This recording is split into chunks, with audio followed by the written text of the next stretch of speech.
Hello learners, this video is about paintbrushes, how to find them, how to clean your paint palettes, and how to keep all of our painting materials in good shape so that they're usable for years and years to come. So when you're looking for a paintbrush, you're going to come to the side of the rolling cart here. They are set up in numbered cups. Those numbers correspond to a number on the paintbrush. The numbers do have a meaning. I'm not going to spend a bunch of time on this video talking about the meaning of the numbers, but mostly you just want to look for a good shape and size for what you're trying to paint. If you're painting a huge area, you don't want to pick a tiny little brush. You want to pick one of these larger brushes. So pick the right brush for the job. Take a few if you're going to be painting several different things. That covers everything that we need to know about. When you're painting, you obviously need somewhere to pour out your paint, and you need something to be able to rinse out your brush in between colors for your paint. So when you're ready to do that, you want to come over to the basket that says paint palettes. Those are these little trays here. There is a basket above each sink. So either sink, you will be able to find these materials. You also need a water cup. Those look like this. They're kind of short, but you want to make sure that you pop out the bottom so that you can fill it with water. It's a little challenging to do that with one hand. They look like this. Fill it up about halfway with water. And make sure to change out your water frequently so that your paint colors stay nice and vibrant. If your water looks like mud, or if it looks really strongly tinted like one color, then you want to make sure that you empty it out, rinse your cup, and get fresh water. When you're using acrylic paint, you will also need a palette knife for mixing. Palette knives at the time of this recording are in this little can on the shelf. It may be updated in the future, so if it changes places, I'll let you know in class. But palette knives come in a variety of sizes. Some of them look like this, some of them have a wider handle that looks like this, just depending on what you're doing. If you're scooping out a lot of paint, you'll want to use something like this. If you're not scooping paint, but you're just using to mix, then you want to look for something probably with a skinnier tip. Will make it easier for you to mix and blend your paint colors. When you are getting ready to paint, you are all set up. You've got your palette, you've got your brush, your palette knife, your water cup, you've got a paper towel. Then you're going to pour out small amounts of paint. You really don't need much. You can always go back and add more. There's really no reason to ever fill the entire well of your paint palette with paint. Just a little bit at a time is usually enough. But you're going to pour out what you need so that you're able to paint. If you need to mix a color, for example, if I'm going to be making a lighter tint of pink, then I'm going to use my palette knife. I'm not going to use my brush to mix. I'm going to use a palette knife.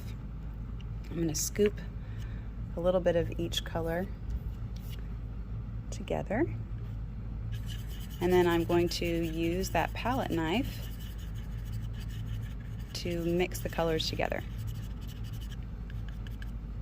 The reason that we don't use the brush to do this is because most often when we're mixing with the paintbrush, we end up getting paint into the ferrule. That's the metal part of the brush here, and when that happens, it becomes really hard to clean, and usually we'll end up ruining our brushes, shortening the life of the brushes, and we have to buy new ones the following year. So we want to avoid using the brush to mix. It's a little bit of a habit to get into, so if you forget, don't beat yourself up. Just try to remember the next time. Use a palette knife for mixing. The brushes are only for painting. When you're painting, make sure that you're not overloading your brush. Notice how there is not paint in the metal part, the ferrule of my brush. So I'm good to go there. And you're going to then, of course, apply the paint to whatever you're painting. Okay, now I'm done painting for the day. So how do I clean up? What you're going to do is take your paint palette. You're going to come over to the living painting. That's this lovely canvas over here. You want to make sure that you read and understand the guidelines. I'm not going to use this video to go over those, but most importantly, make sure that you're only using leftover paint. Also make sure that you are not including any words, letters, phrases, quotes, messages, numbers, tags, signatures, or any kind of text. And then you can apply your paint to the living painting. Again, it's kind of challenging to do this with one hand, so forgive me for this video quality. Sometimes you'll just be painting on little splotches of color. Maybe sometimes you'll be painting on some sort of image. It's completely up to you, depending on what kind of paint you have left over and what kind of time you're working with.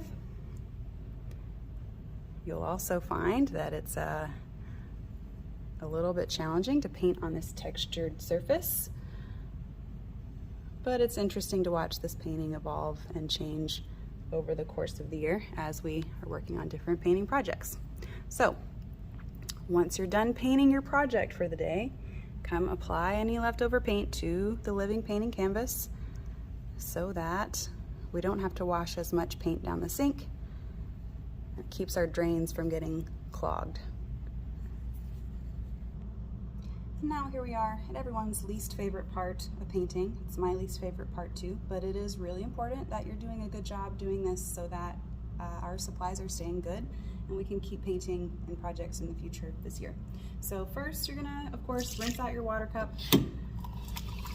Give it a good little rinse, empty out all of the water, flatten it, and put it back upside down in the drying rack. Forgive me, the basket for the water cups. Then the paintbrushes. You're going to make sure that you get some soap into your hand. Okay, so I'm here, soap. If this soap bottle is empty, you can always use the one that says hand soap on the wall. The soap is not as strong, so it's always better to use the one in the bottle. You don't have to use a lot. You can see how much soap I have in my hand here. I'm going to turn on the water. I'm going to swirl the brush around in my hand.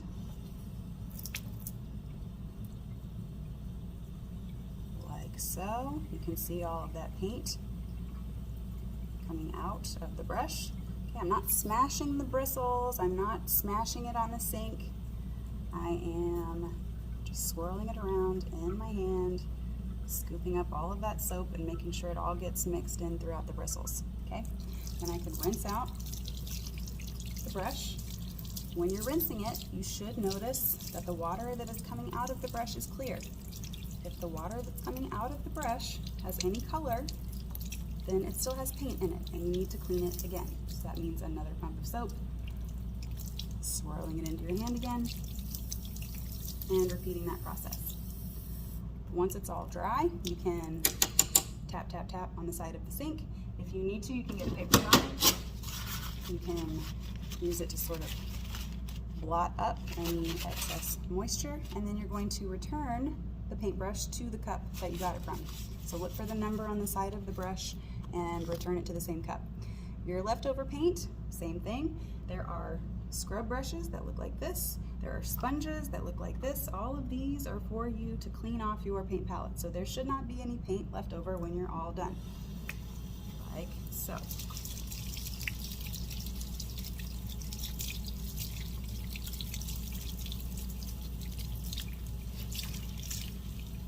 When you finish, make sure that you squeeze out any extra water from your sponge.